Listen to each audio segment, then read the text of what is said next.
Hi friends, welcome to Cuisine Vino. இன்னைக்கு நம்ம ரொம்ப எல்லாருக்கும் பிடிச்ச ஒரு ரெசிபி பார்க்க போறோம்.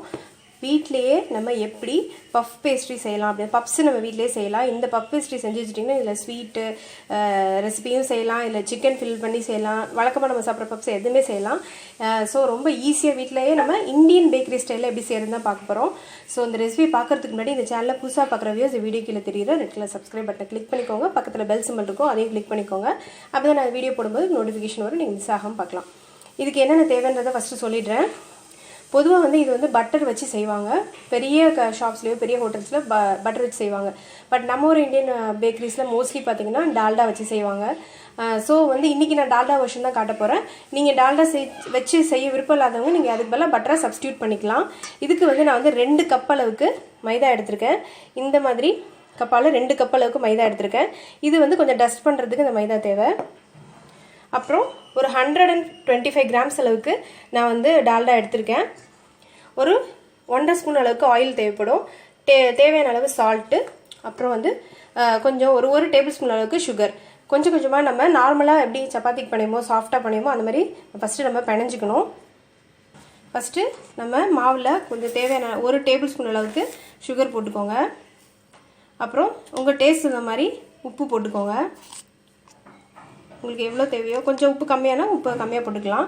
அப்புறம் நம்ம மெல்டட் பட்டர் யூஸ் பண்ணிக்கலாம் 1 டேபிள் ஸ்பூன். அதுக்கு இல்லைன்னா அதுக்கு பதிலாக வந்து நீங்கள் 1 ஸ்பூன் அளவுக்கு எண்ணெய், 1லேருந்து 1.5 டேபிள் ஸ்பூன் அளவுக்கு நீங்கள் வந்து எண்ணெய் போட்டு நல்லா கையில் ஃபஸ்ட்டு மிக்ஸ் பண்ணிக்கோங்க. அப்புறமா கொஞ்சம் கொஞ்சமாக தண்ணி தெளித்து பிணைஞ்சிக்கோங்க. இப்போ நல்லா இந்த மாதிரி க்ரம்பிளிங் டெக்ஸ்சராக நல்லா ஒரு குறப்பாக வர மாதிரி அந்த எண்ணெயும் உப்பு எல்லாம் ஒன்றா மிக்ஸ் பண்ணிக்கோங்க. இப்போ கொஞ்சம் கொஞ்சமாக தண்ணி தெளித்து நீங்கள் எப்படி சப்பாத்திக்கு பிணைவீங்களோ அது மாதிரி பிணைங்க. இதுக்கு நடுவில் நம்ம டால்டா யூஸ் பண்ணுறதா இருந்தால் முன்னாடியே எடுத்து கொஞ்சம் ரூம் டெம்பரேச்சரில் வச்சுக்கோங்க. அப்படி இல்லைன்னா லேசாக ஒரு பாத்திரத்தில் வச்சு லைட்டாக கொஞ்சம் மெல்ட் பண்ணி கொஞ்சம் லிக்விடாக, ரொம்ப லிக்விடாக இல்லாமல் ஒரு க்ரீமி ஸ்டேஜில் வச்சுக்கோங்க. பட்டர் யூஸ் பண்ணுறதா இருந்தால் நீங்கள் வந்து பட்டரை வந்து லேசாக நீங்கள் பண்ணும்போது மட்டும், இப்போ செஞ்சு இது ரெடி பண்ணி ஊற வச்சுட்டு ஒரு 10 நிமிஷம் ஊற வைக்கணும். இதை ஊற வச்சுட்டு எடுத்ததுக்கப்புறம் நீங்கள் ரூம் டெம்பரேச்சரில் அது 10 நிமிஷம் ரூம் டெம்பரேச்சரில் பட்டரை வச்சுட்டு நம்ம அப்படி அப்ளை பண்ணுற அளவுக்கு அது வந்து ரூம் டெம்பரேச்சரில் இருந்தால் போதும். ரொம்ப மெல்ட்டும் ஆகக்கூடாது, ரொம்ப ஹார்டாகவும் இல்லாமல் அந்த மாதிரி எடுத்து வச்சுக்கோங்க பட்டர் யூஸ் பண்ணுறதா இருந்தால். இப்போ நல்லா மாவை இந்த மாதிரி சாஃப்டாக இந்த மாதிரி நல்லா சாஃப்டாக பிணைஞ்சு ஒரு 10 to 15 மினிட்ஸ் நல்லா மூடி வச்சு நல்லா ஈரம், அதாவது இந்த மேலே ட்ரை ஆகாமல் இருக்க தான் மூடி வைக்கிறோம். இல்லை க்ளீனாக இருந்தால் அதை கூட போட்டுக்கலாம். மூடி நல்லா ஊற வச்சுருங்க. அதுக்கப்புறம் நம்ம ப்ராசஸ் ஸ்டார்ட் பண்ணலாம். இப்போ நல்லா 15 நிமிஷம் நம்ம நல்லா ஊற வச்சிட்டோம். இப்போ இதை வந்து நல்லா கட்டையை வச்சு நல்லா ஸ்கொயராக வர்ற மாதிரி ஓரளவு மீடியமான திக்னஸ்க்கு நல்லா ஃபுல்லாக தேய்ச்சிக்கோங்க. இப்போ தான் நம்ம ஃபஸ்ட் லேயர் தடவை போகிறோம். இதை தடவிட்டு நம்ம ஃப்ரிட்ஜில் வச்சுட்டு தான் அடுத்தடுத்த ப்ராசஸ் பண்ண போகிறோம். ஃபஸ்ட்டு இதை நம்ம நல்லா தேய்ச்சிக்குவோம். இப்போ ஒரு மீடியமாக, ரொம்ப பெருசாக இல்லை. இப்போ திக்னஸ் பார்த்தீங்கன்னா இந்த அளவுக்கு திக்னஸ். ஃபஸ்ட்டு டைமுக்கு நம்ம ரொம்ப மெலிசாக திரட்ட தேவையில்லை. ஸோ இந்த அளவுக்கு திக்னஸில் தேய்ச்சிட்டு இப்போது நம்ம இந்த டால்டா இல்லைன்னா பட்டர் எவ்வளோ இருக்கோ அதை வந்து ஓரளவு நல்லா ஒரு ஃபுல்லாக ஸ்ப்ரெட் ஆகிற மாதிரி ஃபஸ்ட்டு ஒரு ஸ்பூனால் வச்சு தடவிட்டு அது மேலே வந்து நம்ம மாவை டஸ்ட் பண்ணிக்கணும். இந்த மாதிரி ஒரு ஸ்பேட்டலாக வச்சு நல்லா நல்லா ரொம்ப உங்களுக்கு கட்டியாக இருந்ததுன்னா கொஞ்சம் வந்து லேசாக சூடு பண்ணிவிட்டு தடவினீங்கன்னா நல்லா ஸ்ப்ரெட் பண்ணுறது ஈஸியாக இருக்குது. இது ஃபுல்லாக ஸ்ப்ரெட் பண்ணிவிட்டு உங்களுக்கு நான் இப்போ காட்டுறேன். இப்போது நல்லா ஃபுல்லாக எல்லா இடத்துலையும் உங்களுக்கு தெரியுதான்னு தெரியல, நல்லா க்ரீமியாக ஃபுல்லாக ஸ்ப்ரெட் பண்ணியாச்சு. இப்போ இதை நம்ம மடக்க ஆரம்பிக்கணும். இப்போ சமமாக ஒரு பக்கத்தை மடங்க, அதே மாதிரி இந்த பக்கத்தையும் நல்லா சமமாக நல்லா மூடிக்கோங்க. மூடிட்டு இந்த இதையும் அடுத்தது இதே மாதிரி இந்த இதையும் பெண்ட் பண்ணிவிட்டு ஒரு சின்ன ஒரு பவுலில் வச்சு நீங்கள் ஃப்ரிட்ஜில் ரெஃப்ரிஜரேட் பண்ணிடுங்க. ஒரு 15 நிமிஷத்துக்கு நல்லா இது செட் ஆகட்டும். இந்த ஒரு தடவை வச்சுட்டு அதுக்கப்புறம் நம்ம ஃபுல்லாக லேயர் ஃபார்ம் பண்ணி பண்ணதுக்கப்புறம் ஒரு 1/2 hour வைக்கணும். அதுக்கப்புறம் நம்ம ஃப்ரிட்ஜில் வைக்க தேவையில்லை. ஸ்ட்ரைட்டாக நம்ம வந்து பஃப் பேஸ்ட்ரி ரெடி ஆகிடும். ஸ்டோர் பண்ணி வைக்கிறது எப்படின்றதையும் நான் உங்களுக்கு இந்த வீடியோவில் சொல்கிறேன். இப்போ நம்ம இதை வந்து ஃப்ரிட்ஜில் நல்லா 15 நிமிஷம் வச்சுருவோம். இப்போ இந்த மாதிரி ஒரு இதில் வச்சு மூடி வச்சுருங்க. உங்கள்கிட்ட கிளிங் ரேப் இருந்ததுன்னா அதை வச்சுக்கோ. இப்போ நான் இதை ஃப்ரிட்ஜில் வச்சிடுறேன்.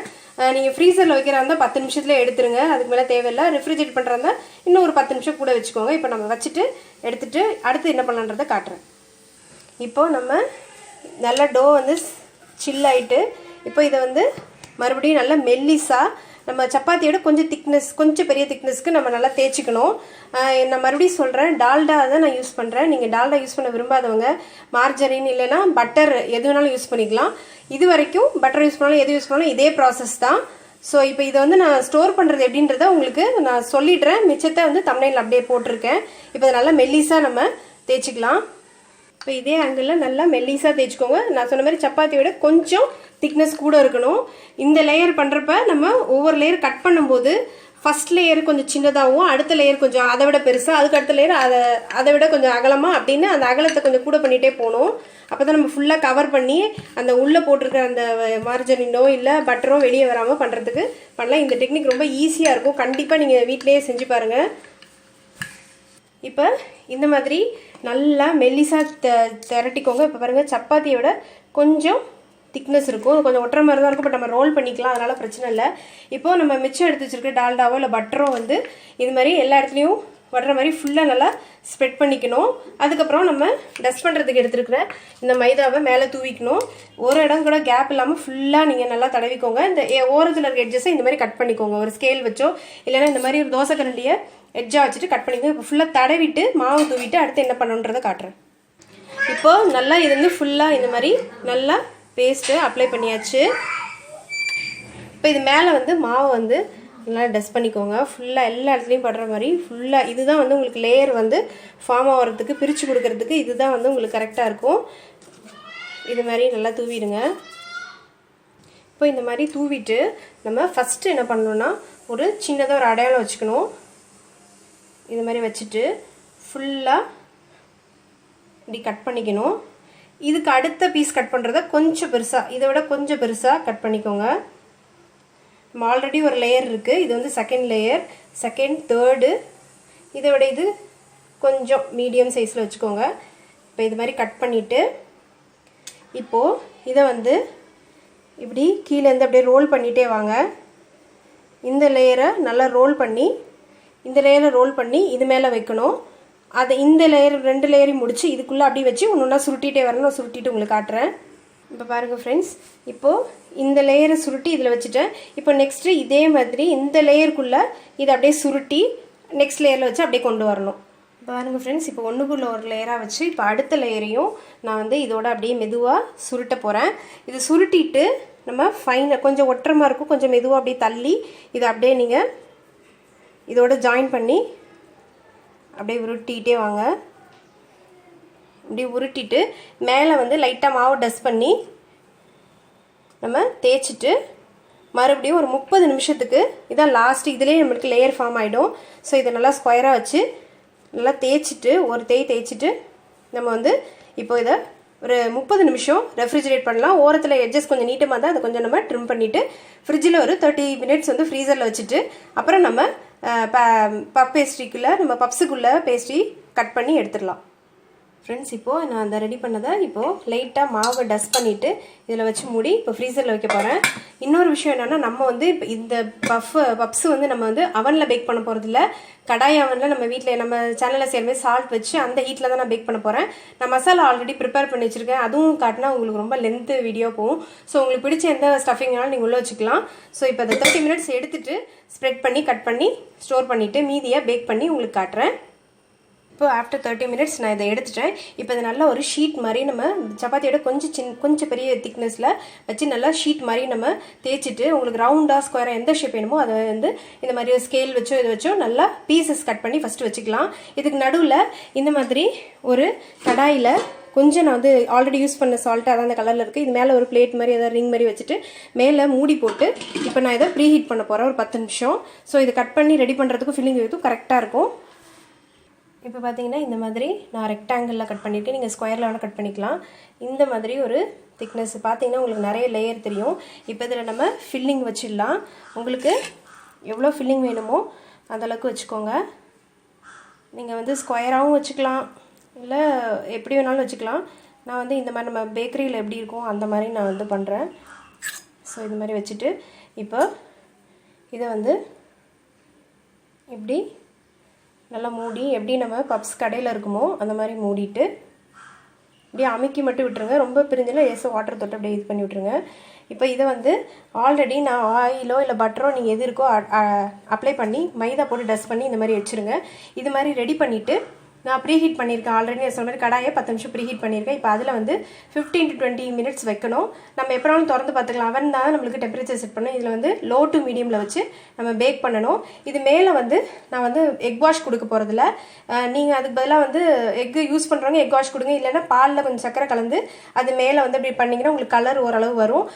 பட் அவனில் வர அளவுக்கு இதில் கலர் வராது, ஓரளவு தான் கலர் வரும். ஸோ இது மாதிரி இன்னும் 2 பீஸ் பண்ணி வச்சுட்டு உங்களுக்கு இப்போ நான் காட்டுறேன். இப்போ இது மேலே நான் பாலும் சர்க்கரை கொஞ்சமாக வெண்ணெய் தடவி இது மேலே வந்து நான் அப்ளை பண்ணிடுறேன். ஓரளவு கலர் கிடைக்கும். பட் அவனில் இருக்குன்னு நான் சொன்ன மாதிரி அவனில் இருக்கிறளவுக்கு இதில் அவ்வளோ பர்ஃபெக்டாக கலர் கிடைக்காது. பட் இதே இதை ஃபாலோ பண்ணி நீங்கள் அவன்லையும் பேக் பண்ணலாம். இப்போ இதை முடிச்சுட்டு நம்ம பேக் பண்ண ஆரம்பிச்சிட்டு நம்ம எப்படி வந்து இதை வந்து ஸ்டோர் பண்ணி வைக்கிறேன்றதை இப்போ காட்டுறேன். கொஞ்சம் பெரிய வீடியோ தான், பட் டீட்டெயிலாக சொல்லணுன்றதுக்காண்டி தான் கொஞ்சம் பெரிய வீடியோவாக போட்டேன்.